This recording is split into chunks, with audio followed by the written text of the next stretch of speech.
ready for 35 minutes tomorrow? Oh, don't start with me, Nick. Are you feeling all right? Feel great, ready to go. Just understand what the circumstances and the opportunity to keep our season alive. So we know we've been here before. Understand what the adrenaline is going to feel like, and just got to lock in on the prep that we've done the last 2 days. Try to play harder than them. Stick to our game plan. And then I know just the way it's been, we haven't had our full rotation or our playoff rotation available a lot. So just try to get to the chemistry that we need to get to pretty quick and assert ourselves early, and hopefully we have a good night.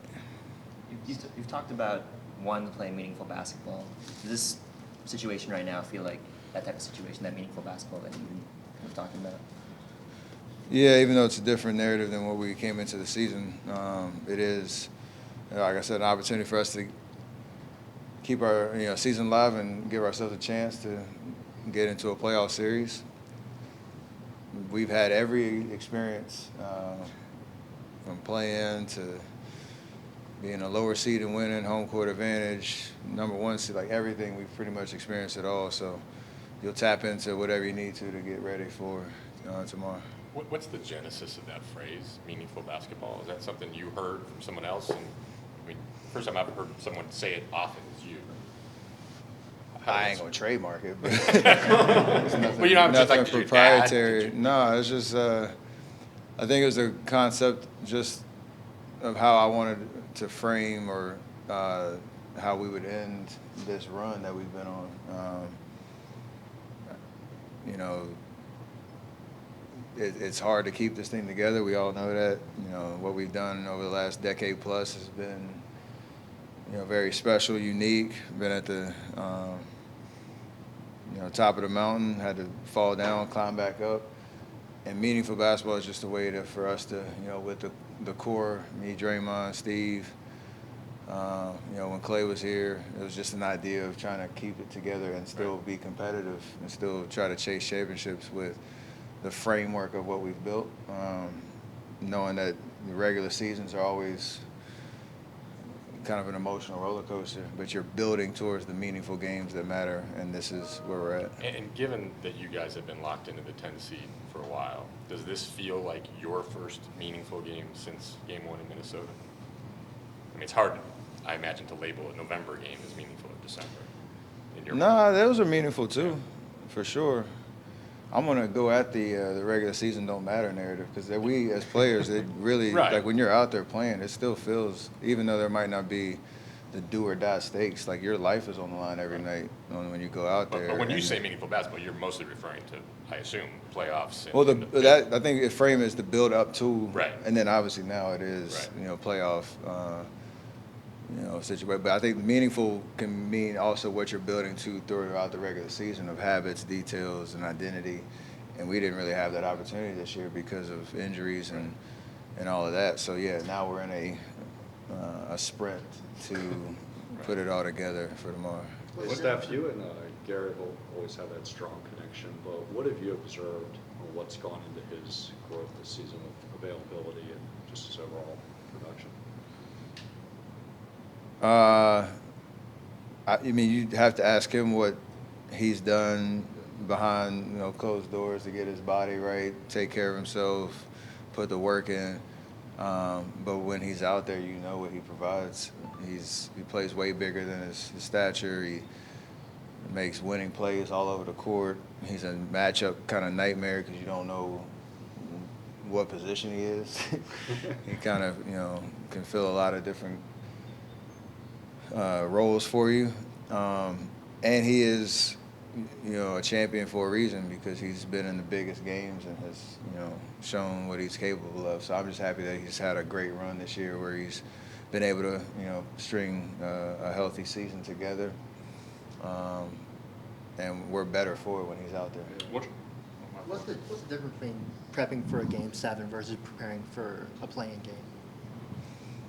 Those other 6 games where you really get to know a team, inside and out, almost better than they know themselves. There's no replacing that because Game 7, it could be literally one tweak of an offensive play or one defensive strategy that could swing the momentum of a Game 7. The plan is you're guessing a lot going into it, not knowing. You know the identity of the Clippers and what they do and what their strengths are, but you have to kind of assume that they're going to guard you a certain way or their rotation is going to be a certain way.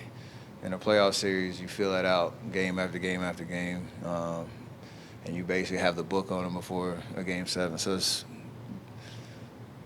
the prep is different. I think the feeling in the game is the same, though. So there's a similarity there. So when you were sidelined, Draymond shared on his podcast that you promised to come back, obviously, by the end of the season. What does it mean to still be doing this together with him at this point in your guys' careers? That was the biggest motivating factor, was to not let the season go by and not just have an opportunity to play.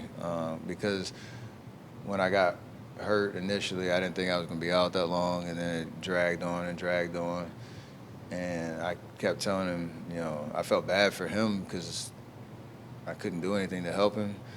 But he was, battling, showing up every night, giving us what he had. And so for me, just to even just have a chance to play, like, I'm very, I don't take that for granted because 2 weeks ago, there was a couple of days I didn't know if I'd have the chance to even get out there. So I'm grateful no matter how it plays out. What does this time of year bring out in Draymond? When you give him a specific challenge, whether it's a matchup or a must-win game, it brings the best out of all of us. Him as a competitor, his strengths are, obviously his IQ, defensively, offensively, and when we have time to prepare for a matchup that we know going in, what we need to do to win that specific game, it's that ultimate game of chess that he loves to play. And it just brings a competitive spirit out of him that has built the resume that he has. Yeah, speaking of Draymond, he famously said there's 16-game players and 82-game players. You've played at this level a real long time. What is the difference that you see between player A and player B in those settings?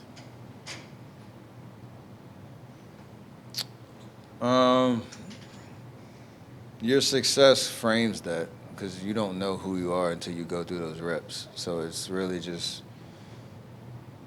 production when it matters most. Some people cave, some people show up, some people are resilient and able to deal with one bad game and only leave it at one bad game and bounce back. The ability to key in on a strategy when you look across the court and somebody knows exactly what you're going to do, but you're still able to do it. Take advantage of the matchup, whatever it is. Like, all those things kind of boil up to being a playoff-type player and enjoying those moments when the lights are bright and not running away from them. So, because you're exposed in the playoffs, there's no hiding, there's no running, there's no catching anybody by surprise. And the guys that can overcome all of that and do it over and over and over again, you start to get that 16-game label. Steph, do you remember what it felt like your very first NBA playoff game, which I guess is I remember it like it was yesterday in Denver. Denver. The first half was a blur. I probably played the worst half of all time. And then because you almost psych yourself out thinking that it's a different game when you get to the playoffs. Like, the adrenaline and the energy in the building is definitely different, but the game itself, it is just basketball. So I do remember that first rep. It was a true, like, blur. I just out there running around, not really knowing what I was doing. Then you settle in. The fact that you've been in so many playoff games over the years, but you didn't make any the first 3 years of your career. Do you appreciate it maybe more because of that? How much did you sort of yearn for it early in your career? When you guys That used to be one of the jokes because when Draymond got here, we made the playoffs his rookie year. Right. Clay was the lockout year, so that kind of didn't count. But I was the only one of those Right. of us three that had experienced the non-playoff Right. Warriors, and so yeah, I definitely appreciated it a lot. Just it's not a foregone conclusion that you're going to be one of those 16 teams, even though it is mathematically harder to miss the playoffs than it is to make it. So Fair point. yeah. Steph, back to Gary. Draymond was saying that the connection with you and Gary has been so strong that he even thinks at times that it's even better than the connection that you and Draymond have on the court. How do you look at that? I appreciate his humility, but no, it's different.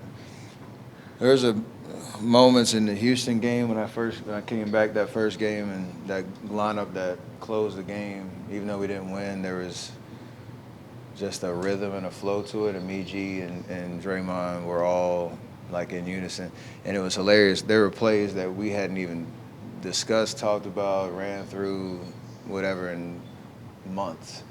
And in the middle of fourth quarter, like I'm giving him a hand signal, or at the free throw line, I'm yelling a word that only us three really know what it is.